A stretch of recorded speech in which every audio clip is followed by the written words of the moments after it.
Hello, everyone. We'll take just a second now to let all of our participants join. Thank you for coming today.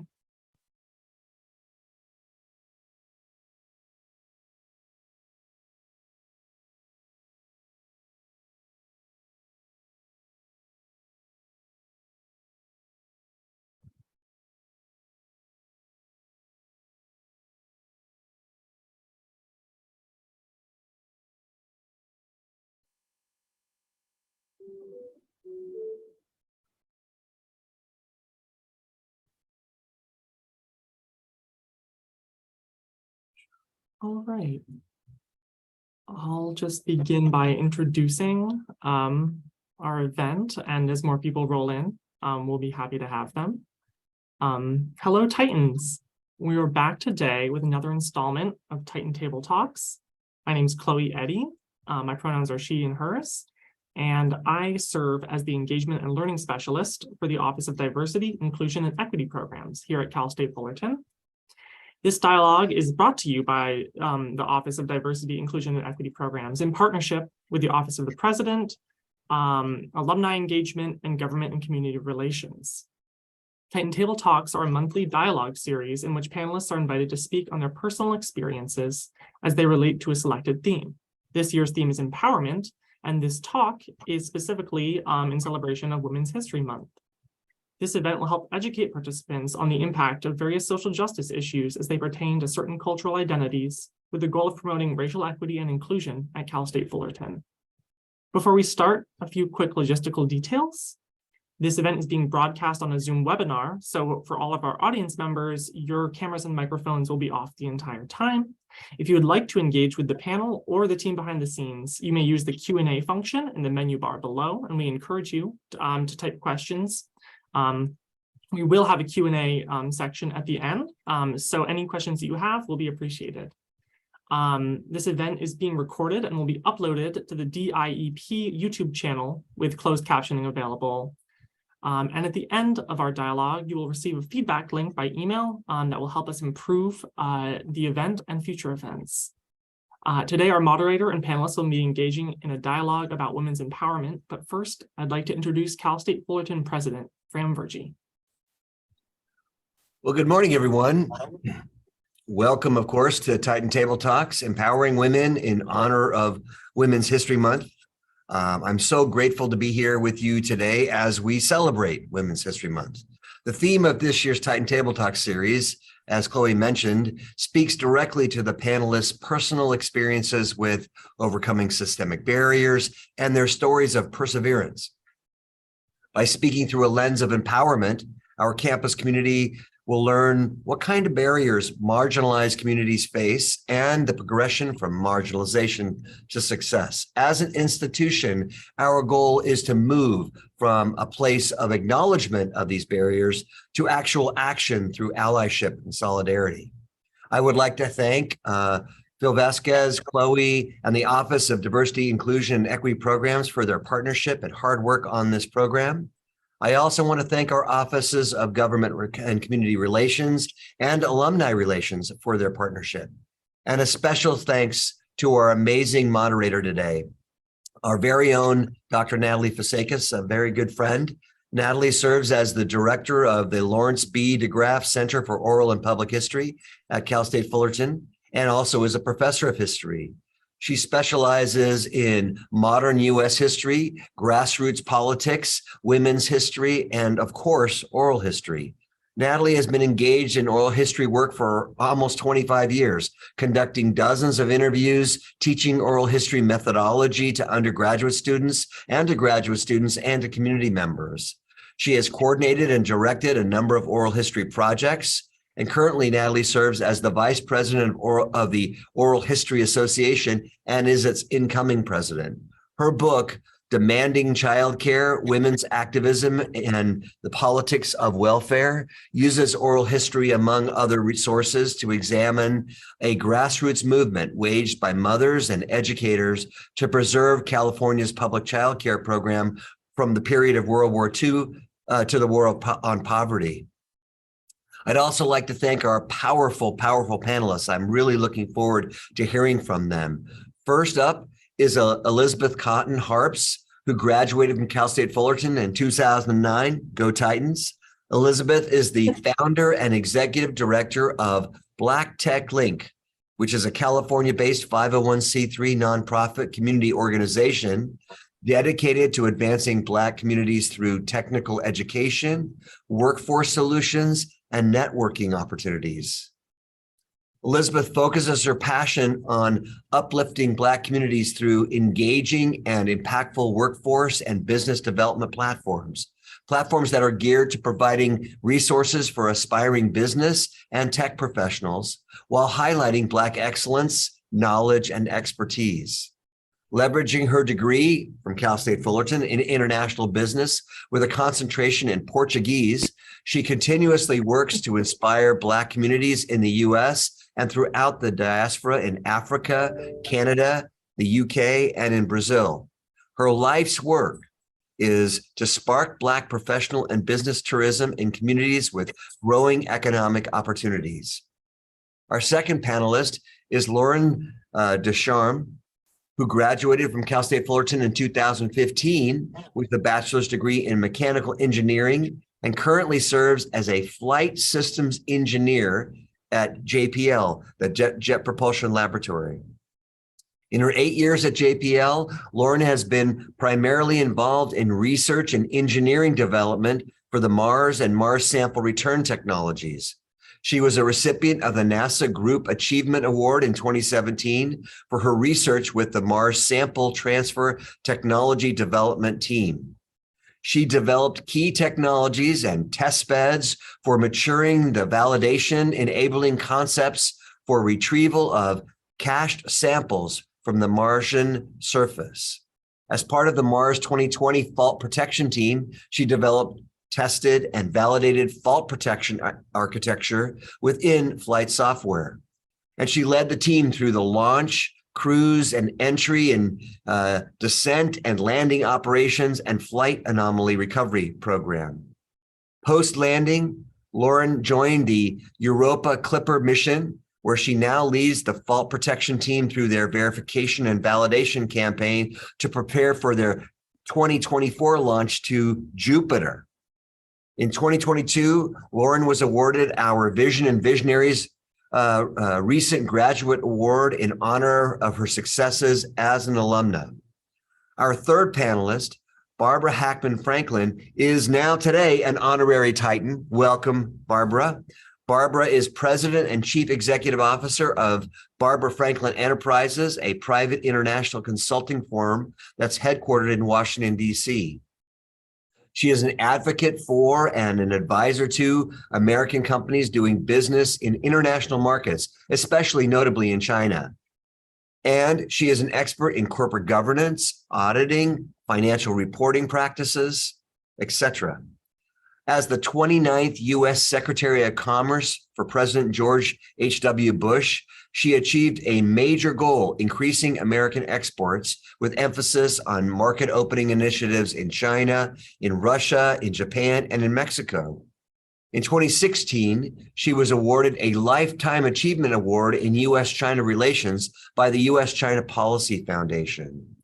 Secretary Franklin's public service began in 1971 when she led the first White House efforts to recruit women for high-level government jobs as a staff assistant to then President Richard Nixon. An effort which resulted in nearly quadrupling the number of women in those positions from 1971 to 1973. Additionally, she has served 4 terms on the Advisory Committee for Trade Policy and Negotiations, appointed by 2 presidents, President Reagan and President George H.W. Bush, and as an alternative representative to the 44th United Nations General Assembly by appointment, again, of President Bush. Although Secretary Franklin has served 5 U.S. presidents altogether, in 2006, she received the Woodrow Wilson Award for Public Service. And in March 2017, Time magazine named her as one of the 50 women who made American political history. Wow. And last but not least is Victoria Tran, also known as Viva, the hell-bent vixen. And I promise that's actually her name. Viva or Victoria is a 6-belt champion, California Wrestler of the Year, a death metal vocalist, the first Viet American female pro wrestler, and accomplished businesswoman. And of course, a Pride Cal State Fullerton alumna. A Los Angeles native, Viva grew up a wrestling fan and held a secret dream that she would one day pursue wrestling as a career. Not so much a secret anymore. No stranger to hard work and dedication, Victoria both made her professional wrestling debut in 2018 and graduated from Cal State Fullerton in 2020 with a bachelor's degree in business administration with an emphasis in marketing. Viva has successfully collected belts from independent circuits, becoming their women's champion and cementing herself as one of the premier female wrestlers in the independent wrestling scene. In addition to her career in the ring, Victoria is a CEO and founder of Hellbent Glam, which is a vegan-based cosmetics and accessories company that promotes exclusively anti-cruelty products. And finally, I want to thank all of you for being here today for this Titan Table Talks as we discuss empowering women. And that is exactly Cal State Fullerton's goal, to do just that, empower women. As many of you know, we are #1 in the state of California for graduating women. Over the last few years, more women earned their bachelor's and doctorate degrees at Cal State Fullerton than in any other time in our history. And over the last few years, more historically underrepresented Titans earned their bachelor's degree and their master's degree than at any other time in our history. And as I often say, this kind of success, it's just not by accident. Instead, it is by intentional design, with many Titan programs focused upon upholding and enhancing a welcoming and inclusive and equitable academic environment for female identifying students in and around Orange County. That includes our partnerships with companies like the OC United Way, Girls Inc., the YWCA, the Boys and Girls Club of OC, and the diverse chambers of commerce to create meaningful partnerships for internships, mentorships, and career pathways for our students. We do this by listening. By example, last year, based on a drop-off in participation, we actually decided to close our Women's Center. It wasn't because we didn't want to support our women identifying students. It was because we noticed that our students were not utilizing the Women's Center and instead were frequenting our other centers at Cal State Fullerton. Once our team closed the center, however, we immediately received requests to reopen it. We listened to that feedback because we value the feedback we place in supporting our female identifying students. We opened a new iteration of the center and we continue to work on permanent space for that center. We do this by advocating for women's rights more broadly and their sexual and reproductive health more specifically. And while we are right to applaud the faculty, the staff, and our partners who've worked tirelessly to create and enhance these and many other initiatives at Cal State Fullerton, we know there is a lot more work to do. Today, our panel will focus on empowerment, resilience, and community. And we cannot talk about empowerment without considering the landscape that women have had to navigate over the past decades. As a nation, we have been fully awakened to how fragile democracy is. We have seen people call into question the rights that women have earned over a long period of time. All this on top of the day-to-day adversity that women face as they navigate a system that, quite frankly, can be oppressive and inequitable in the workplace, in healthcare, and in the ability to make decisions about their own bodies. With this in mind, as we celebrate and as we point to the successes that our students and alumni alike have achieved, our amazing panelists and countless leaders who make their mission to empower other women need to be listened to. And as we talk about the connection between empowerment and resilience, we really need to remember a simple truth. Women shouldn't have to overcome subterranean systems of marginalization and privilege to succeed and feel empowered. They should not have to worry that their rights will be taken from them based upon who is in office. They should not have to show up to classrooms and workplaces and spaces differently than their male counterparts. We must and we have to continuously do more to ensure equity for all Titans, and to ensure that we are all preparing equity-minded leaders who will be the change makers and make the change that we hope to see. Now, we can be confident that these tenets of diversity, equity, inclusion remain a top priority in our classrooms and in our communities. We have to continue to speak out and speak up to advocate for women.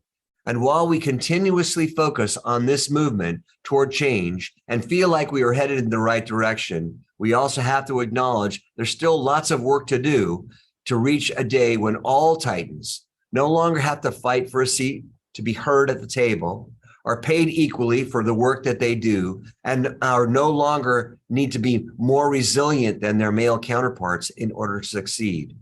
I am very confident that together we will get there, but we won't rest until we do. So thank you again for joining us today, and all you each do to elevate other women. And I am so excited to hear our panelists. Chloe, you want to take it from here? Thank you so much, President Virgie, for your welcoming remarks. Now I'd like to introduce our moderator, Dr. Natalie Fousekis, Professor of History at Cal State Fullerton. Welcome, Dr. Fousekis. Thank you, Chloe.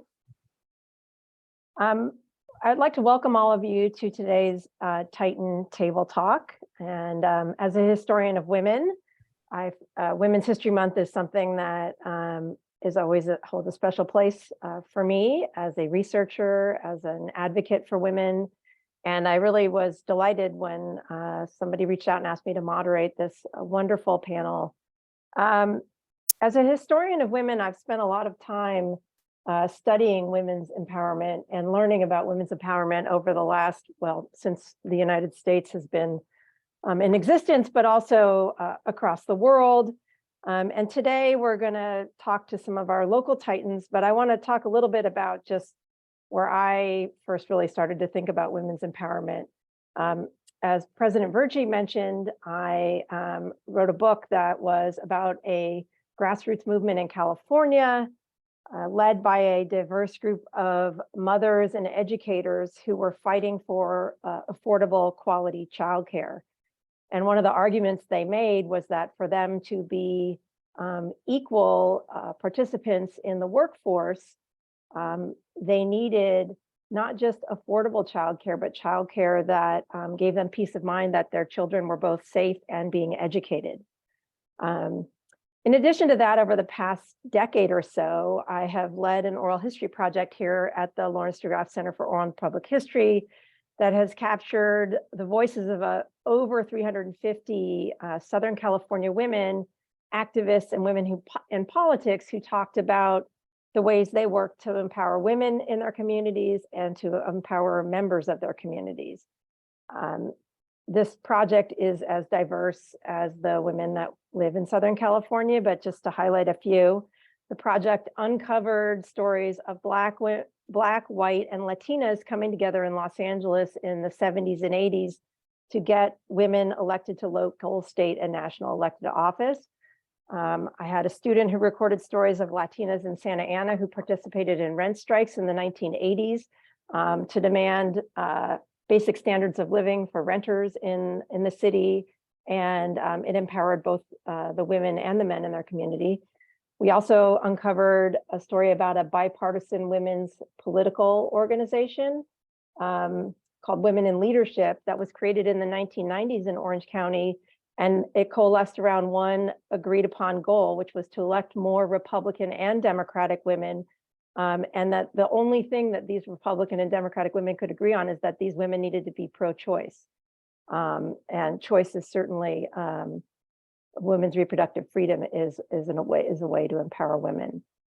And throughout my career, I've also just personally interviewed scores of women who have inspired me by their efforts to empower not just themselves, but women and others in their communities.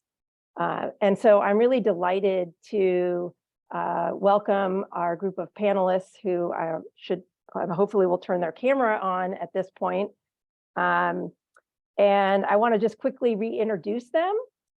And then the way this is going to work is I will ask a question that I will let each of them respond to. I'm hoping that then by the time we make it through our questions that I don't want those of you who are observing this webinar to just be observers. We would love to hear your questions and thoughts. And so please don't forget that as they talk and I talk, you can write questions for us in the chat. So let me welcome back Elizabeth Cotton-Harps, excuse me, CSUF class of 2009 and founder and executive director of Black Tech Link. Lauren DuCharme, class of 2015, Europa Clipper Fault Management Domain Lead at NASA Jet Propulsion Laboratory. Barbara Franklin, President and CEO of Barbara Franklin Enterprises and the 29th U.S. Secretary of Commerce for President George H.W. Bush. And Victoria Tran, Viva, as I now learned, those who know you well, refer to you by, class of 2020, the 6-belt champion pro wrestler and founder of Hellbent Glam. So I wanted to start with, just so folks could get to know you, can each of you tell us briefly how you got into your field? And maybe I'm just going to go by how you look, and then you can pipe on my screen. Lauren, why don't we'll start with you. Sure. So I had an interest in space from a very young age. I remember looking at the stars with my dad when I was about 4 years old, and that ignited a passion for space in general for me. And unlike most kids who, the closest they want to do to space as a kid is be an astronaut, I knew from a very young age that I wanted to be an engineer and I wanted to build spacecraft. So even when I was in like 3rd grade, I remember telling someone, I just want to know how everything works and how everything is done and why it happens that way. And that's when I learned what an engineer does. So from a very young age, I knew that I wanted to be an engineer, and I specifically wanted to work at the Jet Propulsion Lab because they were working on the rovers like Spirit, Opportunity that I wanted to work on when I grew up. So really every decision that I made growing up was to get me to where I am today. And I lucked into attending Cal State Fullerton, which, got me my first internship, which, no pun intended, really launched my career and helped me get to JPL and stay at JPL. So it was the goal really from the very beginning, outside of the few years that I wanted to be an international super spy when I was like 3. But yeah, it's always been the goal. And I don't think I could have gotten it without Cal State Fullerton. So. Wonderful.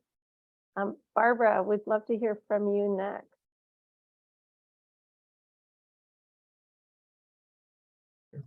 Okay, thank you.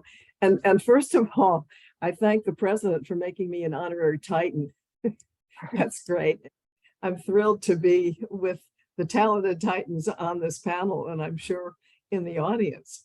So thank you. Nice to be with you. I'm in Washington, D.C. today, where it's very stormy and windy, and you're in a better place right now. So now, how did I get to where I am?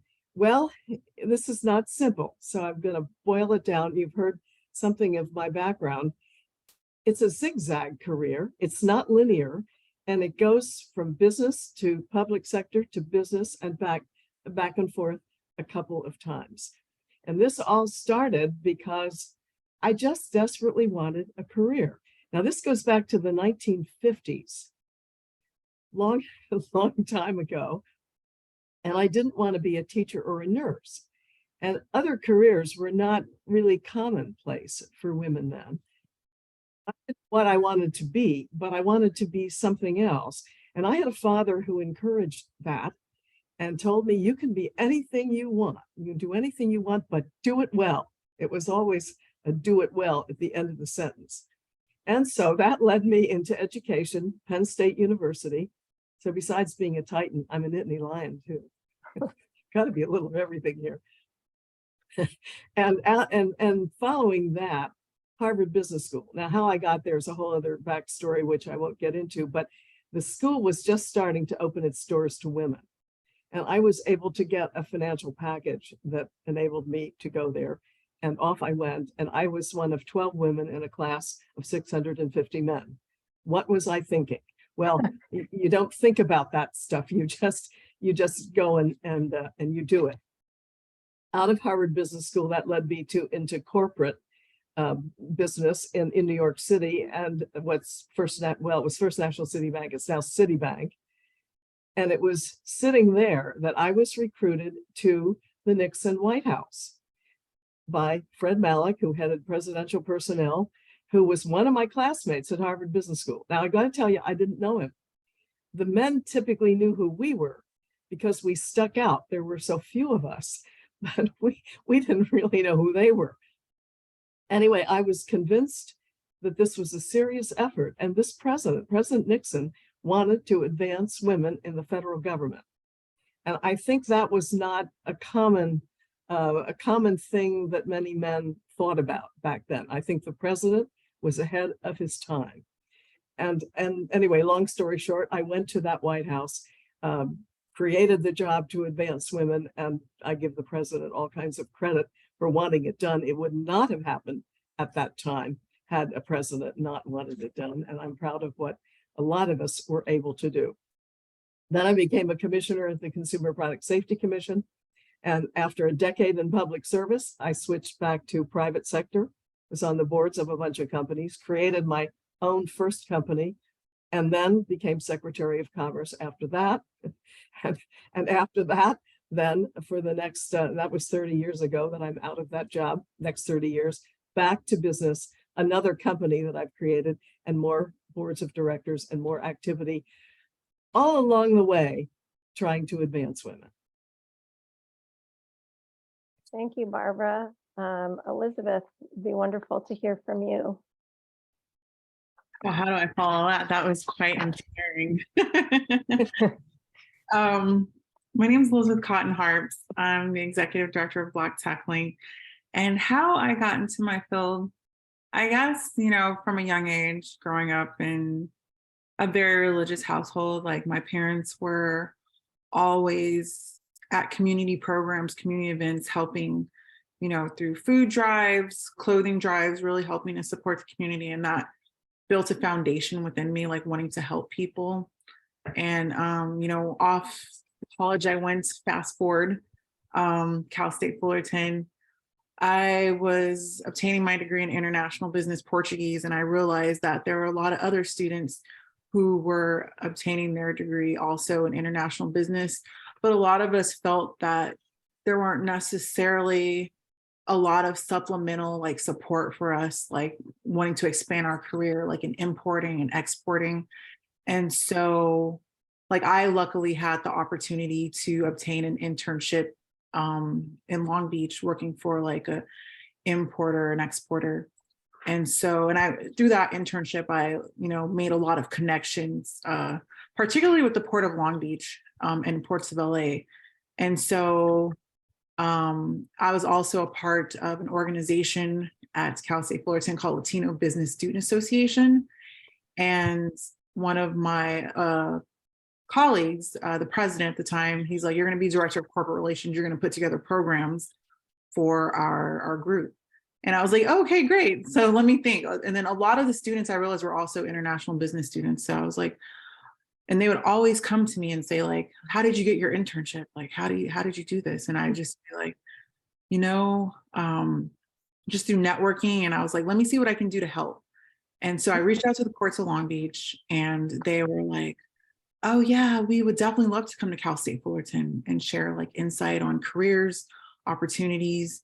And they're like, oh, we actually have our community relations advisor getting his master's degree at Cal State Fullerton. And I was like, oh, what a small world. And so I put together this program. It was wholly supported by the Inter Business Club Council. And we put together this program, had 60 people. And it was, short-lived, but it was great. And a lot of students got to learn about, importing and exporting from the mouths of the people that actually work at the ports. And a lot of people came up to me and said, thank you. I really appreciated that. And that built a foundation of wow, I can really support people's careers and what they want to do through these interactions, and really helping them identify, mentors, internships, career opportunities, and really also connect with employers to support those opportunities as well. And so that kind of kind of helped me get into my field of what I do now, which is like workforce development. I do that through my business, recruitment, staffing, liaising with employers, and really helping people get jobs. So that's ultimately how I got into my field. Also, after I graduated from Cal State Fullerton, I went into public service for the state of California, working at Exposition Park for the California Science Center. I had a really great opportunity helping bring the space shuttle, the Endeavor, into to California Science Center. And I was like, you know, there's more. I'm back in LA. That's where I originally grew up. I was like, I want to really help the community. And so I joined an organization called the Urban League, Young Professionals. It's a civil rights organization, nationally based. And so again, they're like, you know, it was a young professional club. They're like, you're going to be director of development. And I was like, okay. And at the time, you know, the Urban League was really focused on workforce development and helping people, you know, create jobs and whatnot. And so, you know, I just did what I could. I started reaching out to employers. I say, there's people in the community that need jobs. And that kind of like sparked my interest and built my foundation also in supporting like my community, professionals of color, you know, meet with mentors, start having those conversations, how to negotiate with employers and just identify those opportunities. So, yeah. Thank you, Elizabeth. Victoria, we'd love to hear your story. Hey, everyone. So my name is Victoria Tran. Viva Van is my professional wrestling name. And I got into my industry by the power of networking and researching, which I learned from Cal State Fullerton. So I Googled the nearest pro wrestling school. And at the time I was a broke college student. I couldn't afford extra professional wrestling lessons on the side. And I just remember driving home from school one day, just praying that I want this opportunity so bad, because I had the secret passion of becoming a professional wrestler, but never really doing anything about it. And I was going to college and I thought, I don't want to live my life wondering what if. So I remember getting hit behind me. It was a fender bender, not a serious one. But I remember the guy, he got out of the car and he was like, you know what? I don't want to get insurance involved. Here's a check. And it was the exact amount for me to just start my first professional wrestling class. So that's how I got into there. And about a year or two after that is when I realized that there was no one that was Vietnamese. I'm Vietnamese American. And I realized in my profession that there is no one that I can look up to that is just like me. And that's when I started searching if there was any Vietnamese wrestlers out there. And I found VPW, Vietnam Pro Wrestling, in Saigon, or Ho Chi Minh City, Vietnam. And I reached out to them trying to get booked on their show. And they said, we would love to have you, but we actually don't have a wrestling ring. And also, I don't know if you realize this, but you're the first Vietnamese woman wrestler ever. And that's when I realized that my purpose in life, and I decided to start a GoFundMe page to help start them, raise funds to build a ring, which now they have monthly shows there. And me finding out that I'm the first Vietnamese American woman wrestler ever is what just keeps me going. And it is my full-time job. And although I do have my Hellbent Glam Cosmetics line, which people probably would think that would be my full-time job, that's actually my hobby. Professionally wrestling is my number one. And if it wasn't for Cal State Fullerton, I wouldn't have learned how to network and communicate and just research, by the power of research, finding people just like me. Thank you so much. These are all such wonderful stories. I wanted to ask you all, and I'm not going to control who speaks first this time, who or what helped empower you along the way? Well, I'll start because I already mentioned in my opening, my father was very important in terms of encouraging me at a time when I do not think many fathers were encouraging their daughters to just whatever you can do, want to do, you can do it. And I'm eternally grateful for that. My mother had some questions about whether that was a good idea, but my father. And then I had a high school history teacher by the name of Ethel Steinkampf, a good Pennsylvania Dutch name, which is where I come from in Pennsylvania. And she taught history highlighting what women did, which is kind of hard to do. And I don't think a lot of women were doing that back then. That made a difference to me too. And then there's another one that was really important. There's a dean of women at Penn State. I think we don't have deans of women, haven't for decades now. But she was the one who got a communication from Harvard Business School saying, we're opening our doors to women, and we'd like you to nominate one woman from Penn State for a full scholarship. And she nominated me and documented that very well. I did not get that full scholarship, but I got another package that enabled me to go. And I would say that those several things early on were very important. And then as I got going, there were a number of people who helped, and I'm eternally grateful. A lot of them men, because I was operating in man's world. I needed men who would advise and who would recommend me for things or tell me when I was off base, and who believed in me. And that was really important. And there were some women who were mentors too, who I looked up to and who were role models. So all of the above helped me along. I'd like to do the same for others. Others on the panel? Yeah, I'll jump in. For me, I remember 3 key people in my young professional career. Before I mentioned Latino Business Student Association, I would definitely say the president at Cal State Fullerton, Latino Business Association, Jorge Sotelo.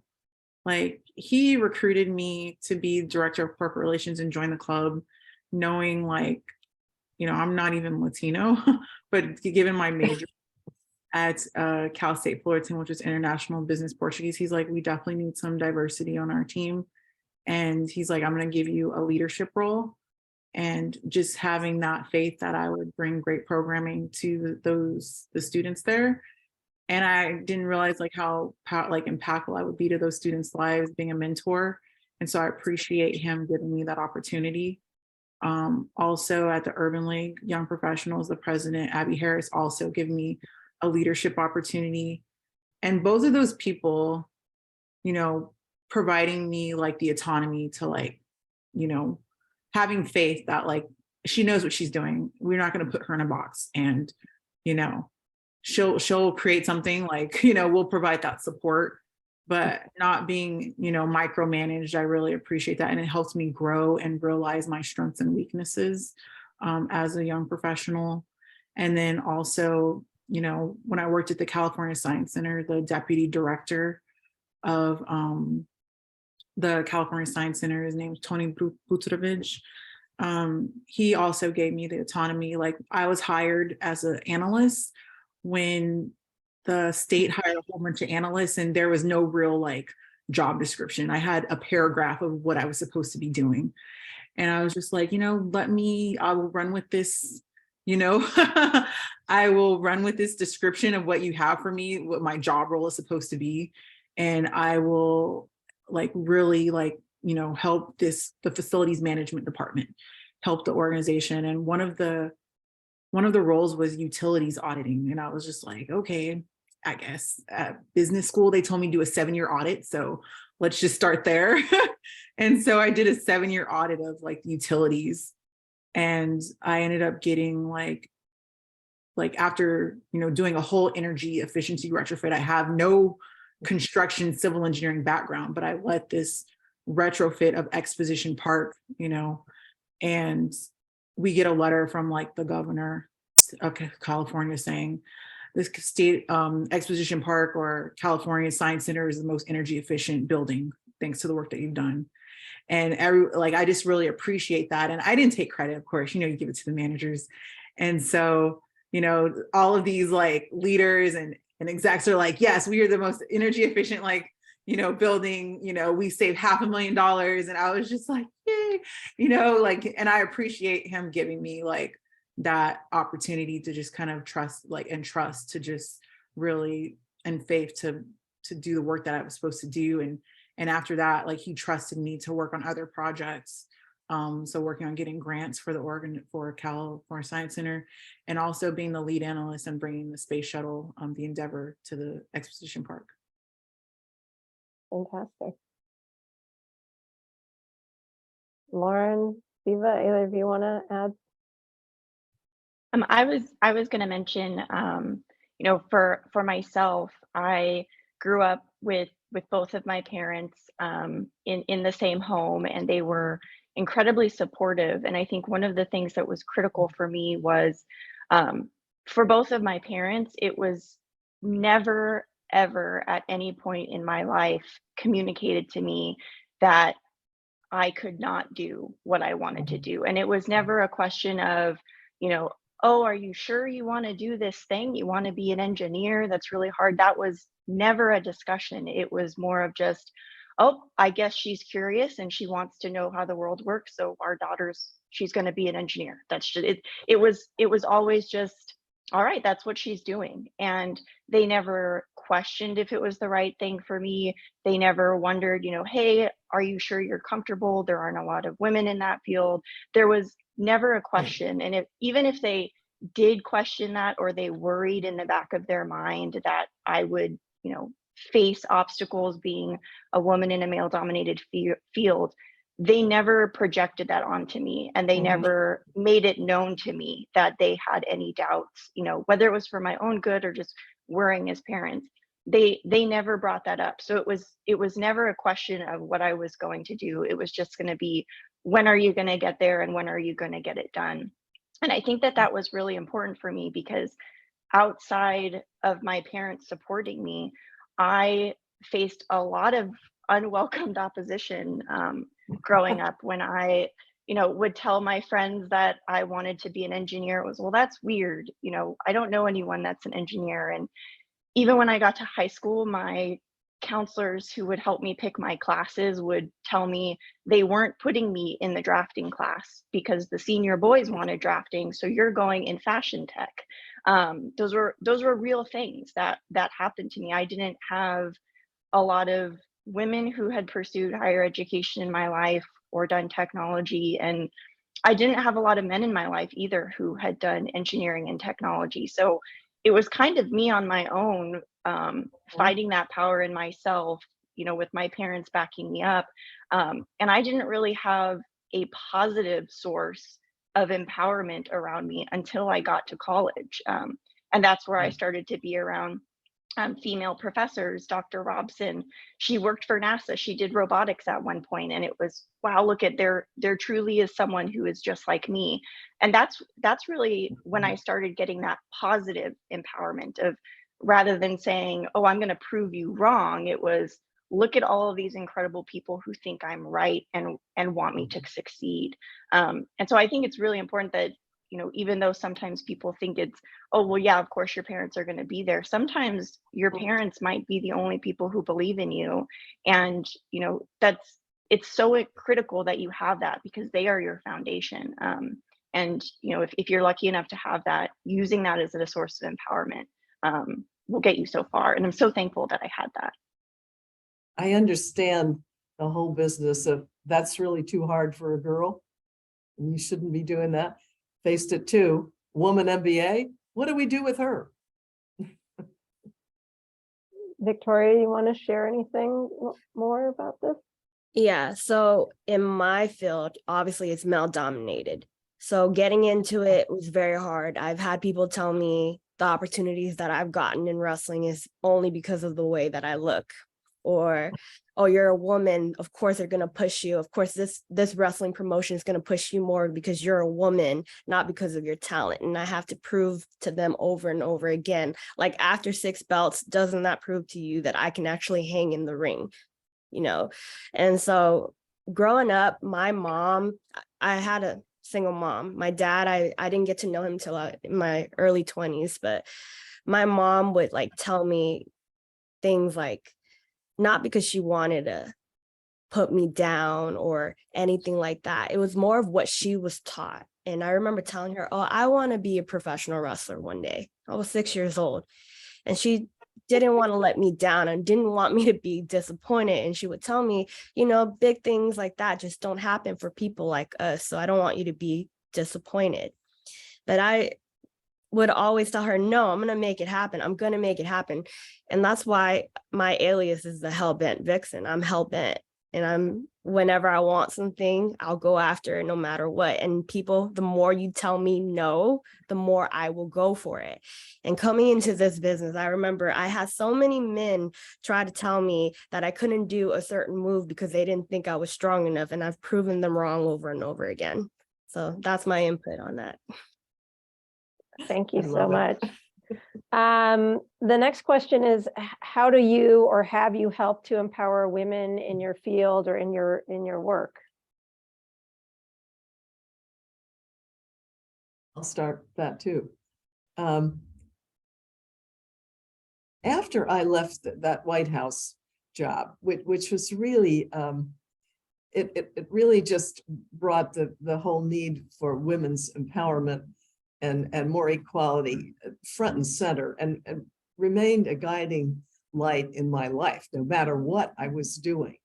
And so it just became second nature that I would advise, I would mentor, I would support, I would hire, I would do whatever I could for other women. And I continue to think this is very important, that women do support each other, because we still need that. We haven't gotten to the perfect world yet.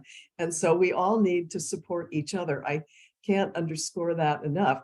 And I was doing that too when I was Commerce Secretary, and there appeared one day a little blurb in a gossipy column in the Washington Post that said that there were some men at the Commerce Department who were disgruntled because the secretary was hiring too many women. I thought that was just fine that they were disgruntled, because that was just the way it was going to be. And so this is, I just think that's the bottom line, that we all have to do that, to support other women in whatever way we can, and to do it from wherever we're sitting, whatever chair we're sitting in. Wonderful. Others want to speak to that?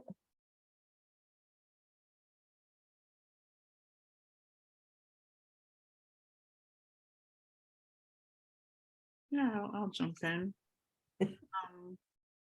So before I started my organization, I worked for another professional organization. It was a tech, organization, a national one. And when I jumped in, and I call myself a technologist, like I went to coding school for about like 2-3 months, but I found out that my passion was really in, just program development and recruitment, staffing, employer relations.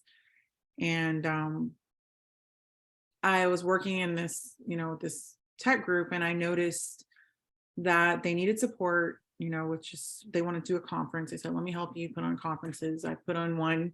It failed, but I know what to do now. So I was helping them with the conference, and I noticed that a lot of their previous marketing was geared towards men. And that was a kind of like a red flag. So I was like, let's try something different. Let's hear the voices of Black women in technology, as we want this organization to really be inclusive.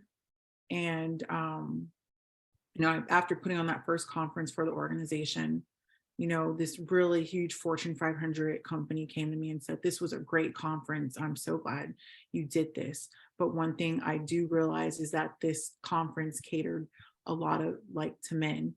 And that was like really great feedback for me. And I was like, next year, I was like, we need to do more. We need to have more women present, more women focused panels, more women keynotes. And we did, and it was so powerful. And a lot of women, like we had this event in Minnesota, And a lot of women locally came to me and said, I appreciate you doing this. This empowered me. I wasn't sure how I fit into tech. And, you know, I think in my marketing, a lot of what I do is like driven by inclusive marketing. And so making sure that women's voices are heard, women are represented in these technical roles so women can see themselves in these roles. And so that is, you know, how I empower women in my work. I always provide them an opportunity. I'm not afraid to have like women in the tech space, like let's have a women's panel in tech and let's have these conversations. And that's how a lot of like companies like working with me, like how can you support our executives that are women, you know, in this role, in these roles. I said, well, first their voice needs to be heard. And then, you know, after that, this is a great way to like retain, you know, employees, show that you care. So. For myself, you know, when I was an undergrad, I was a part of, you know, different clubs and things like that geared towards empowering women. I was a part of the Women in Engineering and Technology group that I think exists in some capacity still at Cal State Fullerton, but when it first started. And the aim of it was really to just provide a safe space and a known friend for the women in engineering and technology that were coming in their freshman year. And out of everything I did, you know, just being a dedicated friend of, I'm here and I'm here to be your friend. I'm here to get to know you. I'm here to be a woman in a field just like you and give you someone who represents you in some way.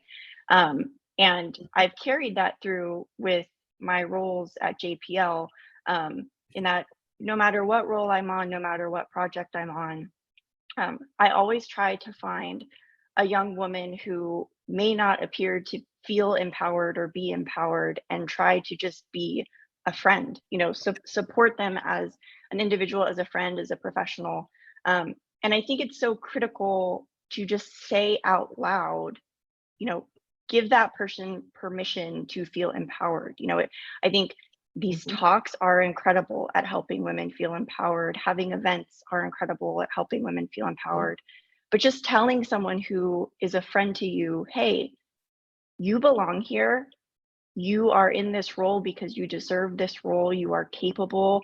You should demand respect because you have earned it.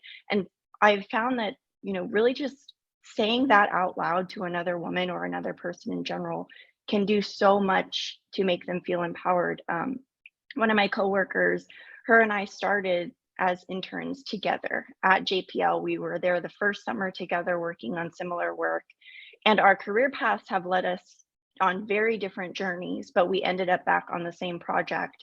And I ended up in a role where I was someone she reported to, and I helped, you know, manage her tasks. And it was interesting to see how our journeys landed us in different positions on a similar project. And what she was doing now is something I had done in the past. And I remember I hadn't seen her in years, but I said, you know, you deserve to be here. I hope you understand that, you know, what you are responsible for, you deserve that. You deserve the recognition. You deserve to be heard. You deserve to you know, feel empowered in this. And I want you to be empowered. And sometimes, you know, you just have to say it out loud and give someone the permission that they haven't given themselves of, you know, you have the right to feel empowered. And just saying it to them sometimes can make such a huge difference, because I know if someone had just directly said to me, you belong here and you can do it, I probably wouldn't have spent so much of my life doubting along the way and, you know, trying to find that empowerment in myself. I probably would have found it a lot earlier. So sometimes it's really just, you got to say the words to that friend, you know, and just doing that small thing every day to someone new, like, can make such huge ripples, you know, and, you know, it can make such a big difference. Oh, I agree. Encouragement. Yeah. Yeah, encouragement. Yep. Victoria, you want to say anything about empowering women in your? Yes, so I would love to see more women like me in the industry that I am. Although I haven't found another Vietnamese wrestler, I have found other Southeast Asian women wrestlers who have messaged me and told me that I've inspired them to get started on their journey. So in a male-dominated sport, I just hope to see more women and more women like me.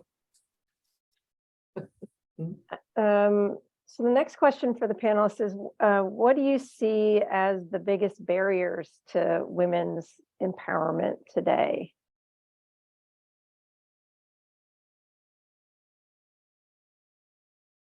Well, It could be in your field or in general.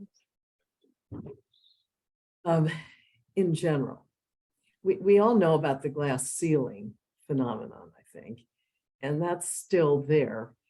And I sure have seen it in the corporate world where women who are quite talented get to a certain level, and then for some reason they can't seem to go further, and the excuses are ridiculous sometimes. Oh, well, she's got too many family problems, or she's got, I mean, I don't know, or she doesn't have the ambition.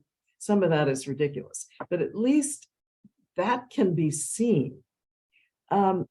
Today, I think there's some invisible, what I call invisible barriers that are in the heads of people that cause those people to not be supportive of women and to do things that are actually detrimental.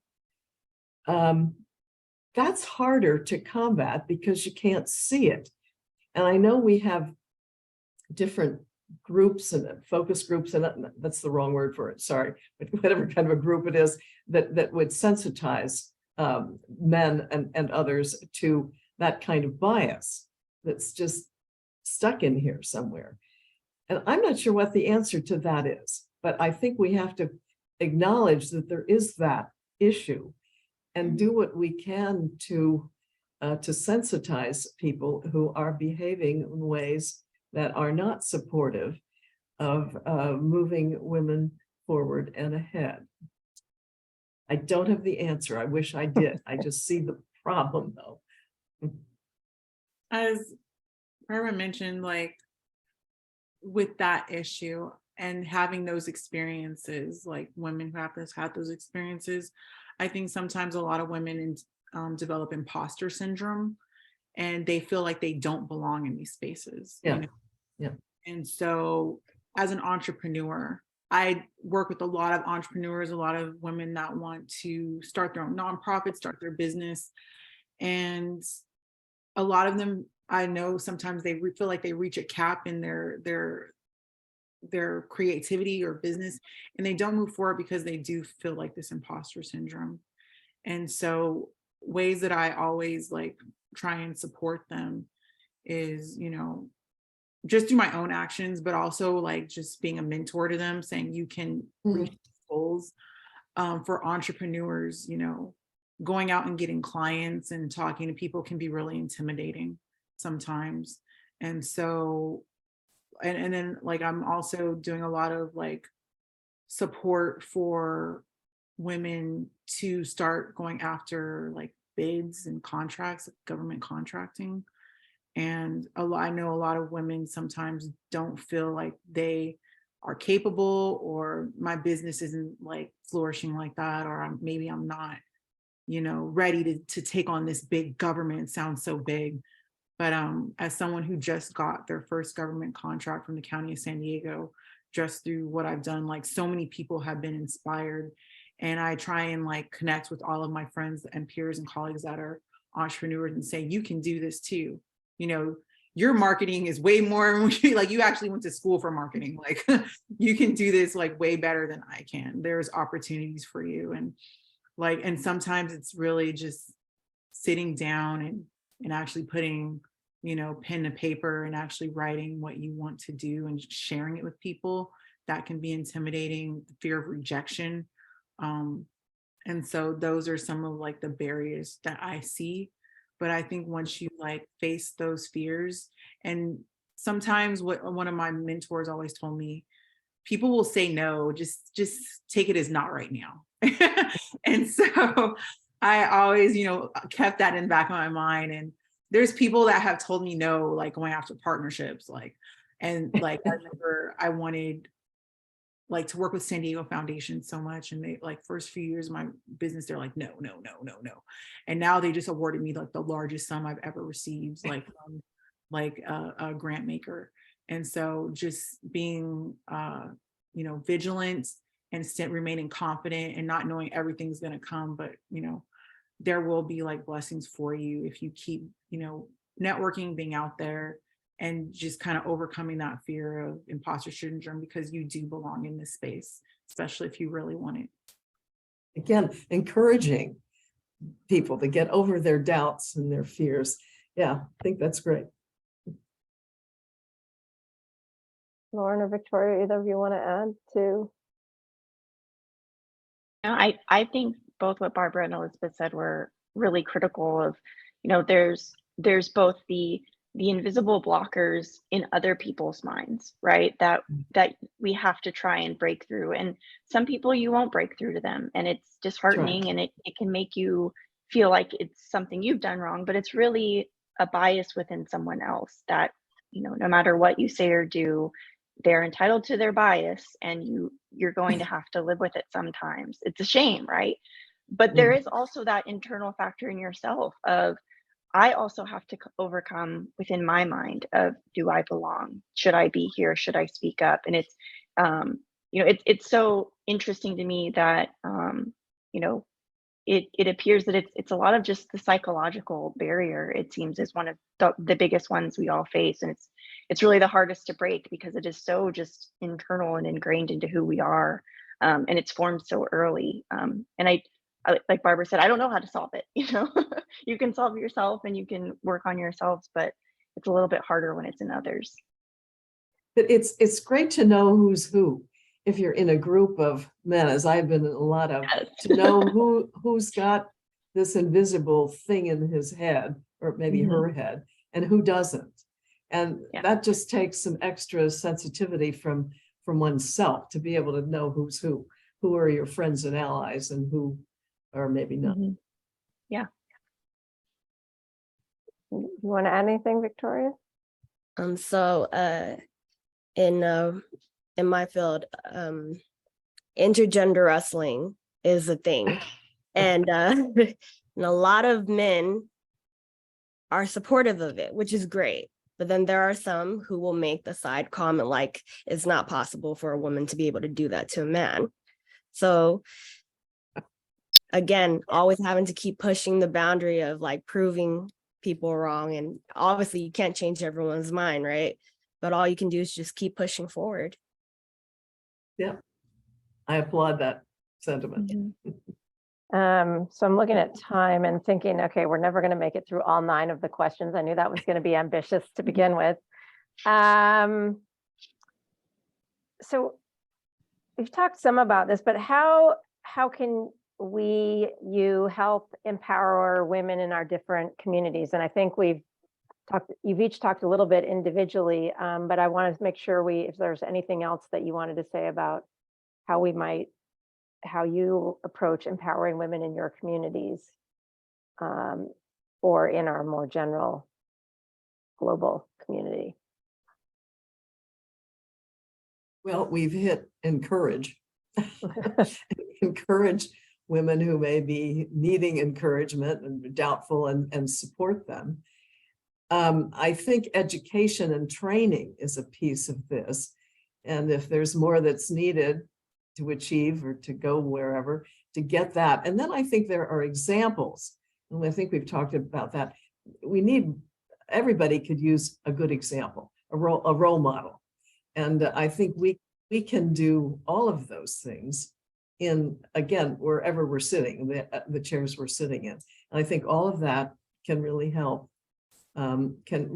those around us to bring us higher and higher. And I truly believe if we had more women in leadership roles, I don't care where, everywhere, we would have a society that is more productive, and that is happier, and that is more prosperous.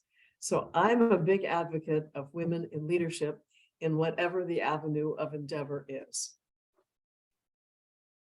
Absolutely. I think Dr. Fousekis, when you were talking about the work that you do, you mentioned something about like childcare and being sensitive to like, you know, women coming from all kinds of backgrounds, points in their life. And I think having childcare options so they can like have that time to advance their education is very, very important. And also a few things that, you know, I do like as personally as when I reach these pillars of success in my career, I still always try and make time to be a mentor. I have people reach out to me all the time on LinkedIn, like, how can you help me? And I remember I had this young lady reach out to me from Africa. And she was just like, you know, I have a STEM program I want to, you know, build in Zambia. I was like, oh, okay, this is new. And let me see what I can do to help. And I was just like, who has money for like different countries? Let's check the US State Department. Googled Zambia. I said, oh, bam, right? Annual program statement for, you know, Zambia. And I said, I will be a US partner, just, you know, we will build this. And that was the first large sum of money that she actually got to build. And just having that mentorship and, you know, being willing to support others is like so important. And I think, you know, when women, and I've had instances in my own career where I have reached out to a very successful like woman and they have not made time for me, and that can be discouraging. And so, you know, just as you reach your pillars of success, always try and give back. I think that's really important. Yeah. Great. All right, let's see what we got. Let's do one more question, and then I know there are questions that we're getting from folks who are listening, which we want to help. We want to answer some of their questions as well. From your own experience would you share with a young woman in your field that would help them feel empowered?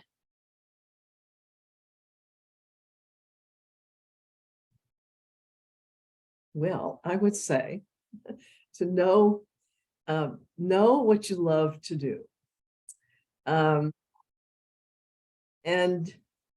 go after it with a passion. And if you need more education or training or something, or whatever you need, go after it. And just do it. Do it and make it your life's work. But in the words of the ear of my father, do it well. And I would also say, have a good time while you're doing it too. And I guess I would add one more thing. If opportunities come by,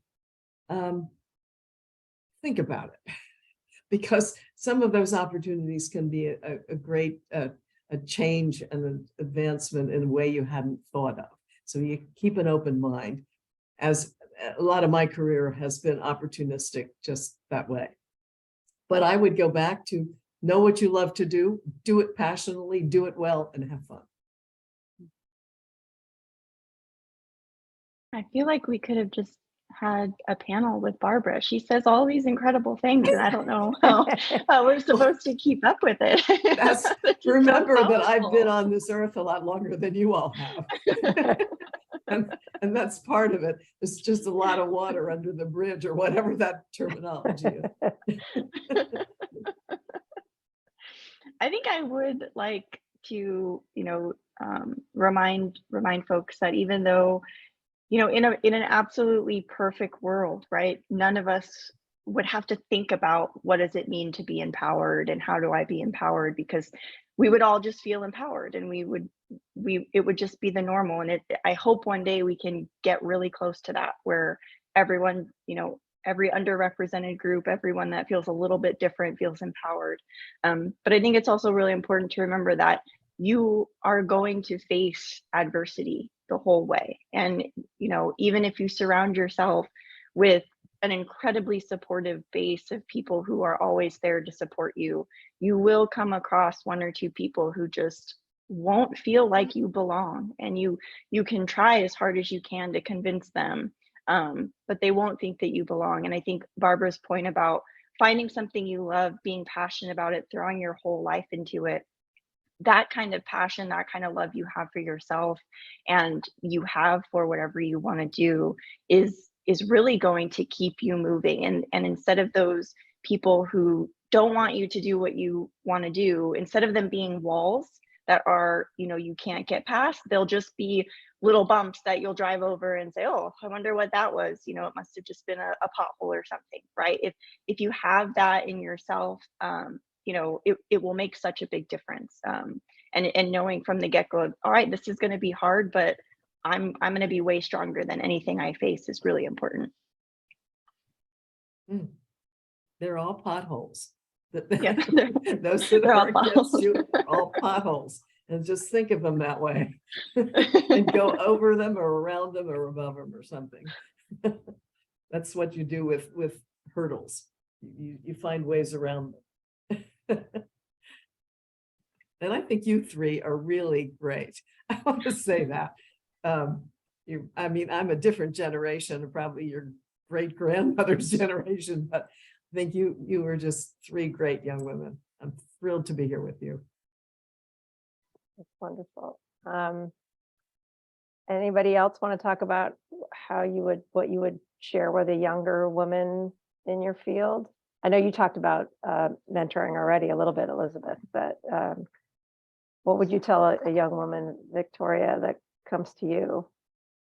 I would tell her, just like Barbara said, to do it and do it well and be passionate about it. I would definitely pass that on to other women after hearing that from Barbara. But what a little spin of mine is to always stay hungry, stay humble, and stay hell-bent.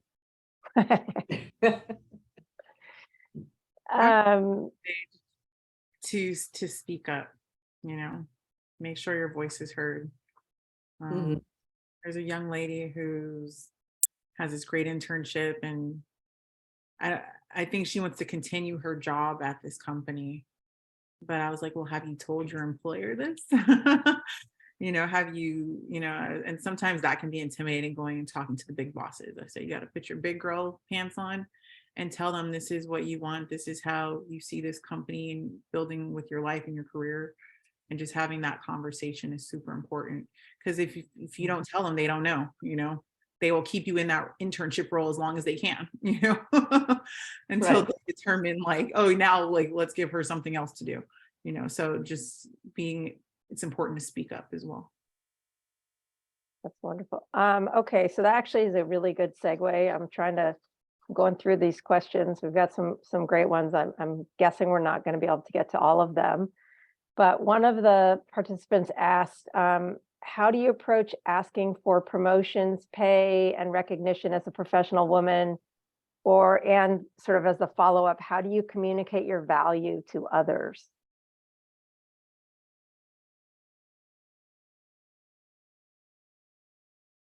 I think I was very fortunate when I got started as a professional engineer and I got my first, full-time offer after I completed grad school of, this is what we're offering you. And I was really lucky that at the time my professional mentor said, you will be countering and you will be countering big. And even though, it's discussed when you're in college of, oh, you get an offer, you can counter the offer, you can, suggest something that's part of the norm. I was very lucky that I had a female mentor who told me, you are doing this, whether and at the time I was doubting it of like, well, the offer is pretty good. I think it's something, similar to what I should be making. But she was like, no, you are going to counter and you're going to counter big and you are going to tell them why you are worth so much more. And I think that was really helpful for me to have someone advocating for me, even when I wasn't advocating for myself. And I've tried to carry that forward of when I feel like I am, doing 3 jobs and I'm not getting the pay of 3 jobs, or I'm feeling like my voice is not being valued and my professional inputs are not being valued. I really try to make sure I'm speaking up about it, just as Elizabeth said about speaking up. It's okay for you to sit there and tell someone, I don't think you are valuing me, and here are the reasons why. Because a logical person can't argue if you have a list of here's all the reasons that I have that are a logical list that make sense, whether I'm a woman or a man or non-binary or I identify differently. You know, if you have the logic there of these are the things that you are doing that make me feel invalidated and they need to be addressed. It's really hard to argue with someone, you know, when they're presenting to someone all the ways that, you know, they're making you feel and the things that you're doing. So I think it's really important, you know, just to speak up and not be afraid to encourage others and demand that others, you know, see you and respect you. You know, and think about, you know, my husband, he's an engineer and he's in a different industry. But I realized that even with 2 master's degrees and as much experience in the field as he did, you know, I didn't earn as much as he did. It took me like 5 years of being in industry and having a master's degree and him having, you know, 5 years equivalent with nothing. That was how we finally became equals on the pay scale.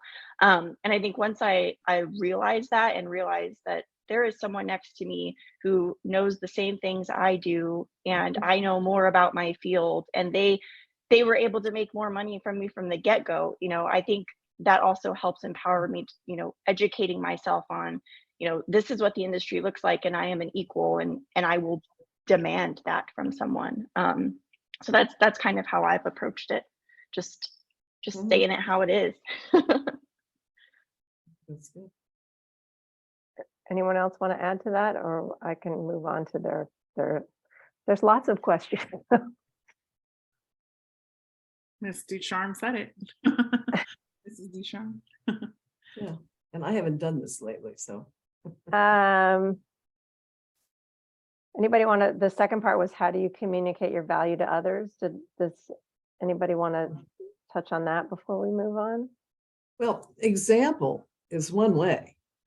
The way you live and work and act, and others hopefully are following you, particularly if you are in a leadership role. I think that's very powerful. Sometimes there are other ways to do that, but I think by example is certainly one of them. Okay, so here's another great question. And I always think about this a lot when I was studying my childcare activists who, you know, had jobs and then were activists at night with their kids next to them, and, you know, taking is, you know, so this question says that this attendee says the panelists are trailblazers. How do you balance taking care of yourself with advocating and championing the causes that matter to you? Do you get burned out?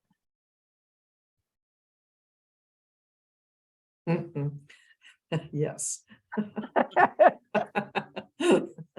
Well, that's a very perceptive question. I think it's hard to do everything with the same velocity all the time, sustained basis. So I think it really is important, and something that I don't think I've done terribly well in my life was to know when to take time for myself, to collect myself, to just let myself be before I got, I mean, it's a problem I still have. I get too tired before I think, you know what, I really need to take a break. I should be better at this. So I would hope anyone would remember to take good care of yourself, because you can't do anything else or take care of others if you're not in good shape to take care of yourself. You just need to know when to do it and how to do it and how to refurbish your innards and your mind and everything else. So I just couldn't underscore that enough either. Something I have not done terribly well, but I would encourage everyone to do that so you don't get burned out. I have a 7-year-old daughter, and I'm expecting my second child right now. So I definitely, as an entrepreneur, I definitely had to know like when to let go of tasks. Because when I first started, I had like all the energy in the world to build my business. And, you know, now I find myself at the doctor, like the eye doctor, like trying on glasses. Like, I'm like, I've never had eye issues before, and so, just finding that time, like, and just knowing also, like, when is it time to start training others to take over, segments of That's a good point. yeah. That's a good point too. When to let That others take over. Yeah, yeah. Lauren, Victoria, you want to speak at all to the burnout, preventing burnout, taking care of yourself question? I think something that I didn't learn until recently. It really took the COVID pandemic to make me slow down. I'd been going very hard for so long, and even like part of the pandemic, we launched Mars 2020 and landed it and started operations during COVID. I was sitting in mission control with double masks on, and we were all separated, and up until that point, I was go, go, go. When I was an undergrad, I was 18 units maxed out every semester for 4.5 years, then immediately to grad school, working full time and going to school full time, then jumping into full time. And then, with a space mission that, it doesn't matter what time it is on Earth, space and time are constant. There is no off hour, right? And so it didn't hit me until, the COVID pandemic and having to be remote and really take a step back. I think a lot of people did, and realize how important boundaries are, and communicating those boundaries is really important. And, taking the time, like Barbara said, to sit back and reflect of, do I need time for myself, and laying a boundary of, now I know that I need some time. I can't be working until 9 p.m. every day or weekends, and I need to lay a boundary and communicate it, and let others know that you have this boundary. And that's okay to do. It doesn't mean you are less capable. If anything, it means you are more capable because you have that self-awareness, and I don't even have children. I can't even imagine how Elizabeth, doing everything she does with children too. It's just, that's a whole life and job in itself, so I think really taking the time to recognize your own boundaries, your own limitations, and communicating them, so then others know to respect them. Because, if you're answering your phone at 8 o'clock at night every night, then someone's going to know that you accept calls at 8 o'clock every night, and communicating that. So then, you don't feel the pressure of, I need to prove myself and answer this call. It's about respecting yourself. That's right. Respecting yourself. Exactly. I like that. Victoria, you want to add anything? Sure. When I had first started, I would probably Brussels 2 to 3 times every week, and it started adding up over a few years. And on top of wrestling, I'm also traveling. So on top of being jet lagged and putting my body through it, I learned to narrow down my time. Like, I probably only wrestle once a week now. And this past weekend, I had a family emergency where I actually called off. And I actually, although it was a family emergency, it was actually the time that my body needed off as well. And so I'm still learning myself on when to take the time off, when to slow down, and not having to take everything that comes my way. Right. Because that's also a good point. Yeah, there's also that feeling of fear of missing out, right? I don't want to say no to anything. I want to say yes to everything. But now I have to learn to say no and only take the important things in. And I would add, even though I'm only the moderator, but I can't keep myself totally quiet the whole time. I would add too that we all need to take it easy on ourselves, because if you're a driven person who has goals, and if you're Elizabeth or me, I have teenagers, and I always feel like every day I'm not doing something well. I can't do everything at the best, so I try to spread the best of me around, so that and that it's okay. It took a long time to get to it's okay to not be your best at all aspects of your life all the time, right? Because you just can't. And so whoever asked that question, I think we all have to cut ourselves slack too. And learning to know when to say no and to take breaks is really the fact you're thinking about it already, Victoria, means you're enlightened as a young person, because I think it took me a lot longer to get to the point where I went, oh yeah, I should say no to stuff now. I'm learning a lot from you ladies, so taking it all in. I feel like all the rest, we were close to we had a little chat that said we had 3 minutes. All these other questions are pretty big ones, but I feel bad that we didn't get to them, but that's because the conversation was going, you all had such wonderful things to say. There's a question about what our thoughts are on other more female supportive countries that practice better maternity leave packages that include longer paid leave and more regular mental health checkups for moms. How can US employers move in that direction? Anybody want to tackle that one? Encourage them and get the boards of directors to encourage them. Yes, And definitely speaking up for sure. yeah. And anyway, that's a whole other I subject think we definitely for another time. we have growth. The United States has growth on all of that, on things that can help make women allowed to be workers and mothers or whatever other roles they have, allow that. I think it's still, we have a long way to go. And because I've been studying childcare for my career, and I don't think we're where we need to be on that issue yet either. And I think the pandemic really shone a light on that for many people. Did. Okay, I think we will, I know that somebody wants to make, is it Chloe, you're going to make some final remarks for us? Yes, thank you so much. Sorry, we were just getting rolling and probably Perfect could have talked for timing. another half hour, but I know, I wish we could keep going. There are so many good questions here. But my favorite one is an attendee that says, no question, just wanted to say thank you, all caps, to all the panelists. And I'd like to reflect that as well. It's been an absolute pleasure having you and listening to all of your stories. So thank you, and thank you, Dr. Fousekis as well for moderating. This was an incredible event. Thank you, Barbara, Viva, Elizabeth, and Lauren for sharing your stories. And thank you to our partners, Alumni Engagement, Government and Community Relations, and the President's Office. We'll host our next Titan Table talk on April 11th at 11:30 a.m. For API SAA empowerment. And all audience members can expect to receive a feedback survey through email. So we really appreciate any feedback you'd like to give. Thank you again, everyone, and have a great day. Okay. Thank Thank you. Thank you for having us. Thank you. Thank you.